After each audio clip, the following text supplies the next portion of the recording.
Bonjour à toutes, eh bien aujourd'hui je vais vous parler du maquillage banane. Mais avant de le faire devant vous, il y a des jours où nous avons effectivement pas du tout envie de nous maquiller, ou parce que nous sommes malades, ou parce que on n'a pas envie du tout de le faire. Sauf que on a souvent des petits défauts de peau, etc. Donc voilà, moi ce que je peux vous conseiller. Donc moi là j'ai mis une crème teintée légèrement dorée et j'ai juste refait un tout petit peu mes sourcils. Alors ce que je vous conseille de faire sur la crème teintée, simplement, c'est de prendre un gros pinceau avec de la poudre lime. Effectivement, vous en donnez un petit coup sur les parties qui brillent. Vous n'oubliez pas de faire vos paupières pour unifier bien votre peau. La deuxième chose que vous pouvez faire pour donner un petit coup de bonne mine à votre visage, puisque quelquefois il en a besoin, c'est que vous prenez un fard à joues qui est le plus naturel possible. Ni trop rose, ni trop marron, ni trop foncé. Prenez quelque chose dans des tons de abricoté comme ça, ou légèrement rosé, quelque chose de naturel. On en met un peu justement sur un gros pinceau. Et là, en rond, vous allez mettre un petit peu sur vos joues. On recommence de l'autre côté.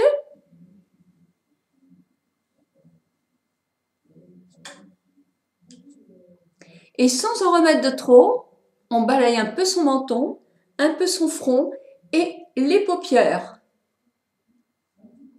Ça va juste redonner un petit coup d'éclat au visage sans marquer, sans faire maquillage. Alors, une fois que vous avez fait ça, mettez quand même un tout petit peu de mascara. Moi, j'en ai pas mis, mais c'est dommage. Un tout petit peu de mascara sur vos cils pour avoir les yeux plus ouverts. Et puis, pour votre bouche, eh ben, moi, je vous conseille au doigt ou avec de mettre une couche. Puis, vous mettez un peu de poudre.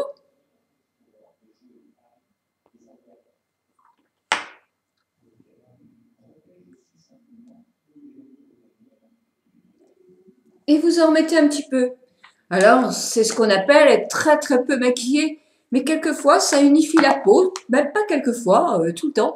Ça unifie la peau, effectivement, on peut sortir, on a un teint frais, un tout petit peu de couleur sur la bouche, les sourcils quand même faits, un petit coup de coiffure, et on peut effectivement attaquer une journée comme ça. Donc, je vous laisse suivre la suite de la vidéo qui est un maquillage avec une banane. Alors, la banane, c'est accentuer justement le pli que nous avons au milieu de la paupière, entre la mobile et l'immobile. Ce maquillage banane est effectivement pour des yeux grands ouverts, avec une belle paupière qui n'est pas trop tombante, parce que sinon, effectivement, la banane ne va pas être réussie. Mais enfin bref, c'est très très joli jusqu'à 40 ans quand l'œil est bien ouvert, parce que ça structure les paupières. Souvenez-vous du maquillage de Catherine Deneuve dans Belle de jour. Elle, c'était typique d'une banane super réussie, qu'elle ne fait plus trop maintenant, même si elle garde quand même toujours ce procédé de maquillage, parce qu'effectivement, les paupières tombent, même si elles ne sont pas tombantes, elles tombent, et le pli est beaucoup moins important, surtout du côté où on dort. Hein. Si on dort sur le côté, effectivement, la paupière là, ça fait plus que l'autre où on ne dort pas, qui reste bien, bien plus haute. Donc, ces maquillages-là sont somptueux, mais vraiment somptueux quand on a les grandes paupières et quand on est jeune, c'est génial. On peut s'amuser avec des bruns, on peut s'amuser avec des gris. C'est vraiment super. Donc, je vous mets en bas quelques petits modèles et puis moi, je vais vous faire le maquillage d'une banane toute simple qu'on peut adapter à notre âge, à condition de ne pas avoir les paupières trop tombantes. À tout de suite pour la suite. Eh bien voilà, ma banane à moi revisitée. Alors, vous voyez, c'est une banane qui est beaucoup plus discrète, effectivement, en fonction de mon âge, puisque ma paupière a tendance à tomber. Avant, elle était beaucoup plus comme ça. Donc, bon, ben voilà. Donc, j'ai mis sur toute ma paupière. Alors là, j'ai travaillé avec un ton comme ceci, c'est-à-dire carrément un ton de la couleur de la peau, de la poudre, on va dire beige, hein, vraiment beige. J'ai travaillé avec un ton comme ça, vous voyez, c'est pratiquement un nude, très très beige. Alors là, j'en ai pris donc du beige et je fais toute ma paupière là. Donc je prends mon beige sur un pinceau, voilà, sur ce pinceau-là, sur mon grand pinceau, parce que j'ai mis ma couleur claire en dessous, et je mets mon beige sur toute cette paupière mobile. Voilà. J'en mets partout.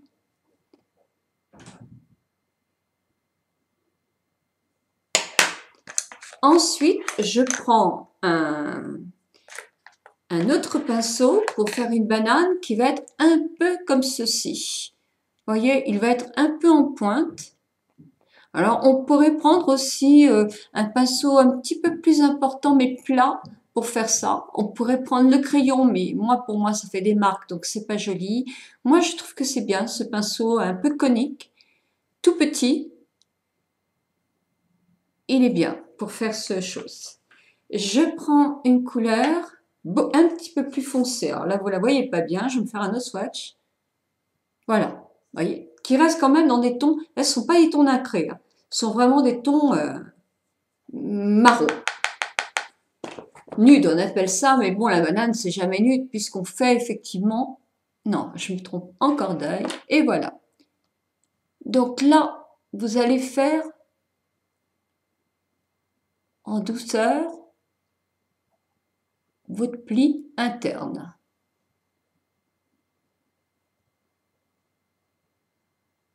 Bon, là, il n'y en a pas assez.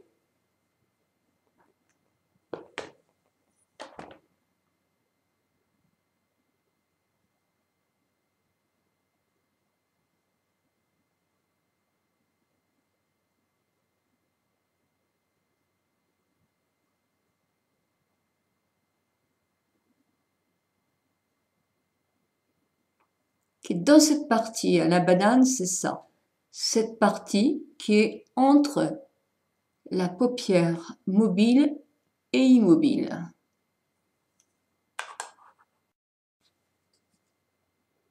Je reprends un peu de matière, donc marron, sur mon pinceau, un pinceau un petit peu plus plat.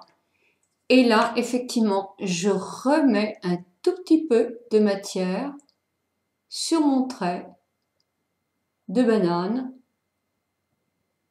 que j'harmonise avec celui-là pour avoir à peu près la même tonalité. Ensuite, après, je prends mon gros pinceau. Je vais mettre un peu d'ombre claire que je vais mettre sous mon sourcil ainsi que sur l'autre si c'est un peu moins. Et là, je vais flouter la partie supérieure de mon trait pour qu'il ne fasse pas trop de différence avec le rendu du trait. Il faut que ça se confonde quand même un petit peu. Voilà. Quand j'ai à peu près ce rendu-là, je prends un crayon. Alors moi, je les aime beaucoup, ces crayons, c'est de chez Revlon. Ce sont des crayons eyeliner qui sont dans des tons gris, marine, marron et noir, je crois. Et moi, je fais plus d'1 an avec. C'est une mine, vous voyez, vous la poussez pour la faire monter. Je trouve ça, vraiment, je les trouve très bien. Vraiment très bien. Je les avais achetés chez Monoprix, hein. Et là, je fais mon trait. Alors, mon trait, effectivement, je tire toujours un peu. Je pars du coin externe et je mouille un peu et j'avance vers le coin interne de l'œil.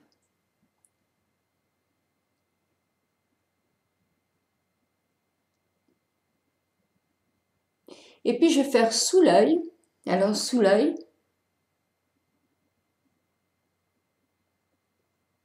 et dans la muqueuse.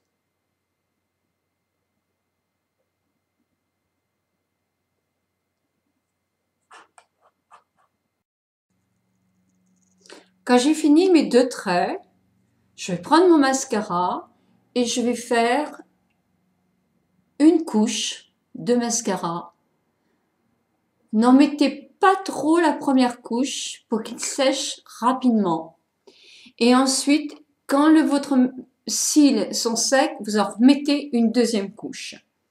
Voilà, évidemment, je vais mettre moins rouge à lèvres. Vous savez un petit peu ma phobie des rouges à lèvres, un petit peu foncés. C'est vrai qu'en vieillissant, j'en mets pratiquement plus. Par contre, quand on maquille très fort ses yeux, là, ils sont quand même maquillés. Je pourrais pas faire un total maquillage avec aussi la bouche très très maquillée. Donc, là, je ferme ma porte quand même. Et par contre, avec des maquillages comme ça, vous pouvez très bien mettre des briques, des corails, des tons un petit peu, oui, ambrés, c'est encore plus joli, mais des tons briques, oui, ça serait très très joli. Un corail un petit peu foncé, un rouge clair, plutôt dans les tons orangés, mais rouge clair brique plutôt qu'orangé. Tout ça serait très très joli, hein, en harmonisant justement avec vos joues. Moi, j'ai un fard à joues complètement discret. Et là, j'ai mis, voyez, un ton nude. Je sais pas si on peut appeler ça nude. Eux, ils appellent ça bois de rose. Mais les couleurs ne veulent pas dire grand-chose de rouge à lèvres. Parce que si vous ou si moi, ça ne se voit pratiquement pas, sur vous, la couleur se verrait peut-être beaucoup mieux. Moi, mes lèvres sont assez foncées d'origine. Donc, automatiquement, ça sera toujours assez foncé. Vous avez peut-être, vous, les lèvres plus rose clair et vous n'aurez pas du tout le même rendu sur vos lèvres. C'est pour ça que c'est complètement stupide d'essayer sur les mains parce que ça n'a rien à voir. Regardez, moi, ma main, là, bon, c'est le même ton, mais c'est plus clair sur mes lèvres, hein. Donc, moi, j'ai toujours tendance à pâlir mes rouges à lèvres, hein, sauf effectivement si je prenais un rouge, mais là, j'ai du mal avec les rouges, hein. Donc voilà, évidemment, je suis habillée en marron, donc mon maquillage est marron. Si j'avais eu une tenue grise ou je me serais mis plutôt une banane dans les gris. Alors les bananes, ça se fait pas forcément avec des couleurs, surtout quand on a passé 40 ans, turquoise, vert, violine, bien que il y a de jolis maquillages violets et je vous en réserve un pour demain justement. Bah écoutez, là mon maquillage est terminé. Si je sortais le soir, bon, j'en rajouterais pas forcément plus. Par contre, oui, effectivement, je mettrais peut-être plus de rouge à lèvres et j'accuserais aussi ma bonne mine. Par contre, je rajouterais un petit peu de clair pour mettre en dessous de mes sourcils, mais je garderai ce maquillage-là.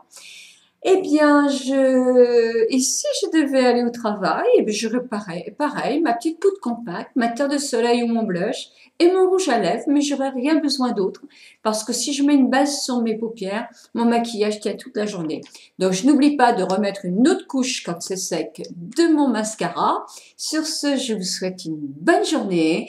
Je vous demande de mettre vos questions et vos commentaires en bas de cette vidéo et je vous dis à demain pour un maquillage dans les violets.